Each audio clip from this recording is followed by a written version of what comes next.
Hello बच्चों, let's read the question. The question says that we were given a statement first. Statement first is pH3 exists but pH5 does not. While if I'm talking about the both PCl3 and PCl5 both are exist, why not this one? And statement second is pH3 has sp3 hybridization. So let me clear first statement what is here. So in case of this pH3, what is happening in the outermost of the phosphorus, we have 5 electron. In 3s we have 2 electron, and in 3p we have 3 electron. In that way total 5 electron.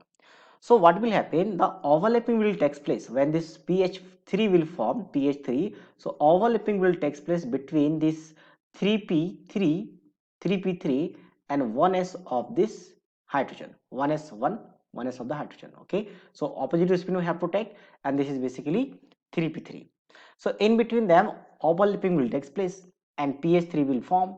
So 2 electron will be still there, because out of 5 electron only 3 electrons are participating in the formation of pH3 means bonding. So 2 electrons are free, that is 1 lone pair is free. That is possible. But in case of pH5 what will happen, 1 electron from 3s has to be jump means excited into the 3d. So in that case means we have to write in the excited state, excited state, this is basically a ground state. So excited state क्या हो जाएगा आपका, यहाँ पे एक electron यहाँ पे है, और बाकी सर हम यहाँ पे क्या कर सकते हैं, इस तरीके से ड्रॉ कर सकते हैं कि एक इलेक्ट्रॉन यहाँ पे आ गया. Now 1 electron is jumping to the 3d orbital. 3d orbital. अब 3d ऑर्बिटल की बात करें तो 3d ऑर्बिटल्स का एनर्जी काफी ज्यादा हाई होता है. Energy high, high energy. Okay, high energy.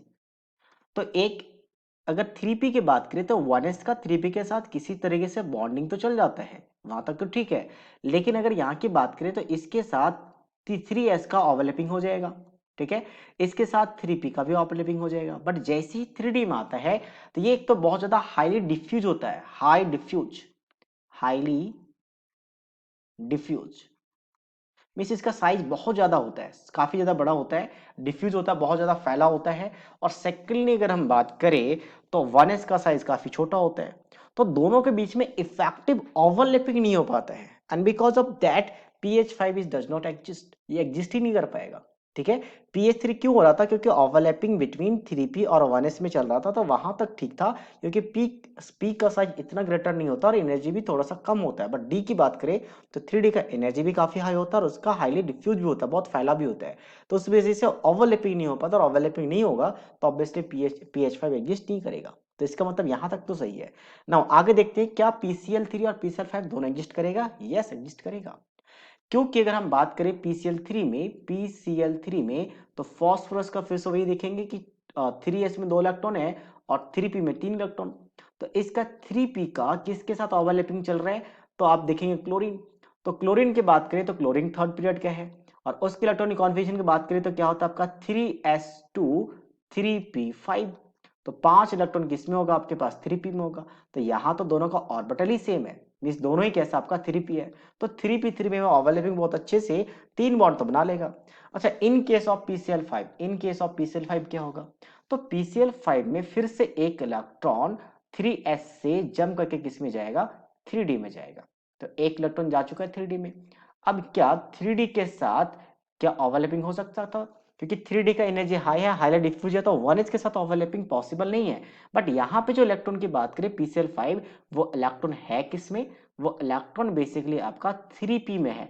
तो 3p और 3d का एनर्जी बहुत ज्यादा डिफरेंस नहीं होगा, और बहुत ज्यादा साइज में भी डिफरेंस नहीं होगा. एक्चुअल में एक जगह पे 3d है तो साइज में भी डिफरेंस ज्यादा नहीं होगा. तो ना तो साइज में ज्यादा डिफरेंस है, ना ही आपके पास बेसिकली एनर्जी में डिफरेंस है. तो ऑब्वियसली यहाँ पे ओवरलैपिंग हो सकता है, तो PCl5 एग्जिस्ट करेगा और PCl3 भी एग्जिस्ट करेगा. इसका मतलब स्टेटमेंट फर्स्ट क्या है, सही है. स्टेटमेंट सेकंड की बात करें तो PH3 has sp3 hybridisation. Check करते हैं यहाँ पे हाइब्रिडाइजेशन के लिए हम क्या निकालते हैं, स्टेट नंबर. और स्टेट नंबर कैसे निकालते हैं, sigma plus lone pair of electron. कितना सिग्मा बॉन्ड है, 1 2 3, 3 सिग्मा 1 लॉन पे, टोटल 4 हो गया. और अगर स्टेट नंबर 4 है तो हाइब्रिडाइजेशन क्या होता है, sp3. तो yes, that is also true. लेकिन अगर देखा जाए तो स्टेटमेंट फर्स्ट और सेकंड में कोई रिलेशन नहीं है, ये इसको एक्सप्लेन नहीं कर रहा है. That means statement second is not A correct explanation of second. So if you see, then option second will be the right answer, that statement first is true, a statement second is true, and a statement second is not the correct explanations for the statement first. So I hope you understood it well. All the best.